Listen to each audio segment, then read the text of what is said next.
It was World War III. I thought it would never end. Vegas shooting survivors relive horror. At least 59 people were killed and more than 520 wounded when crazed gunman Stephen Paddock sprayed the festival crowds with semi-automatic gunfire from the 32nd floor of the nearby Mandalay Bay Hotel. Country star Jason Aldean was mid-song when bullets rained down on the people below and a good-natured family event became a surreal horror show on the legendary Las Vegas Strip. Witnesses described a brief pause before panic set in as trapped fans tuned their disbelieving ears on a popping soundbite that all too often is described by the survivors of mass killings as firecrackers. Festival-goer Brian Claypool told MSNBC, "There was this onslaught of shots. It felt like World War III. It felt like it would never end." Mr. Claypool said he found himself literally pulling people to the ground because a lot of people were still frozen in the moment. Fellow survivor Sarah Haas told NBC News, "Everybody starts running, everyone's on the ground, everybody's yelling, everyone's confused. No one knows what's really going on. Everyone thought it might have been fireworks, but it was. You know." M's Haas friend, Sydney Sievers, said it took just seconds for the awful reality to set in before terrified fans raced for the exits, some clambering over the crowd barriers to get away. She said, "I honestly thought we were done. I was just really confused, and everybody was just panicked and running and screaming and I was just more scared than anything."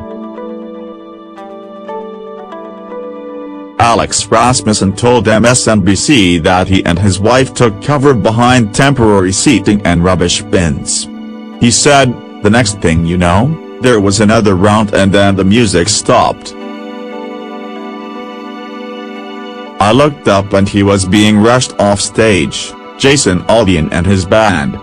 And in that moment I looked at my wife and said, 'We gotta get out of here.' So we had a good point to be able to take off towards an exit. It was a stampede-style atmosphere once people realized there was gunfire and that we needed to get out of there quickly." Singer Jake Owens was onstage and about 50 feet from Aldean when the shots rang out and said at first he did not believe what he was hearing. He said, "It was kind of the thing where like, is that gunfire? And it got faster and faster. It sounded like it was an automatic rifle. You could hear it ringing off the tops of the rafters on the stage.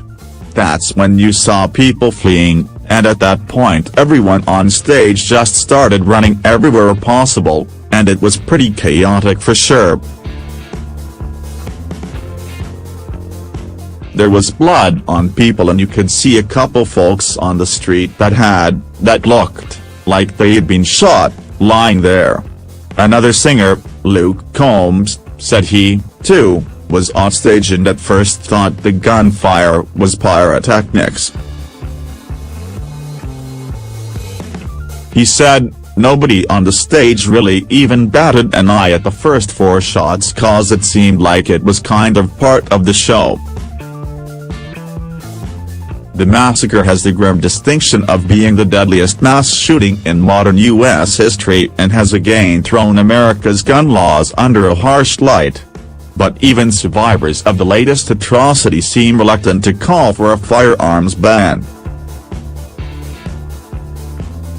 Festival-goer Karen Matchall told BBC Radio 4's Today program, "I do believe there is a time and a place for gun ownership and I believe that we have the right to protect ourselves as needed."